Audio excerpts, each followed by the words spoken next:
దైవజనుడు ఏలియా, ఎలీషా ఇరువురు కూడి గిల్గాల్కి వచ్చారు. వాళ్ళు ఈ ఎలీషా అనబడిన ఆయన చాలా ధనవంతుడు.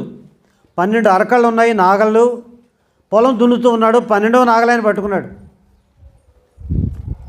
దైవజనుడు ఏలియా గారు వెళ్ళి దుప్పడాయన మీద వేసి వెళ్ళిపోయాడు. ఆయన ఆ నాగలి విడిచిపెట్టి పరుగుని ఆయన వెంబడించి ఆయన దగ్గరికి వెళ్ళి, దైవజనుడా, నీ సెలవు అయితే నేను మా అమ్మ నాన్నకి చెప్పొస్తాను, వందనం చెల్లించి వస్తానని చెప్తే, నా వలన నిర్బంధం ఏమి లేదు, నువ్వు పోయిరా అన్నాడు.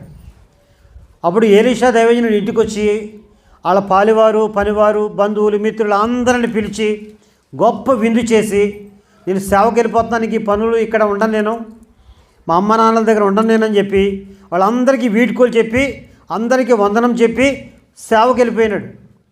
ఆస్తి అంతా విడిచిపెట్టి, అందరినీ విడిచిపెట్టి ఏలియాని వెంబడించే వ్యక్తిగా మారాడు. ఇప్పుడు ఇద్దరు ఎక్కడున్నారంటే గిల్గాలులో ఉన్నారు. గిల్గాలు అనేది ఒక ఆశ్రమం. అక్కడ ఒక పాఠశాల నేర్చుకున్నారు ప్రవక్తలు అనేక మంది అక్కడ. ఈ గిల్గాలు అనేది మనకు ఒక అనుభవం.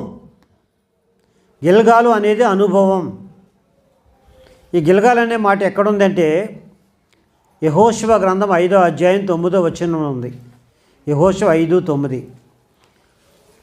ఇజ్రాయేల్ ప్రజలంతా కూడా ఐగుప్తులో నుండి బయటకు వచ్చిన తర్వాత దైవజనుడు మోషే గారి ద్వారా మేఘస్తంభం ఉంది వాళ్ళకి, అగ్నిస్తంభం ఉంది వాళ్ళకి.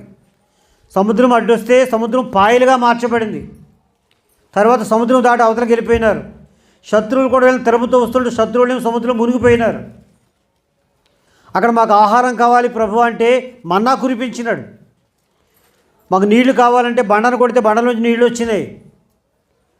మాకు మాంసం కావాలంటే పూరేళ్ళు వచ్చినాయి.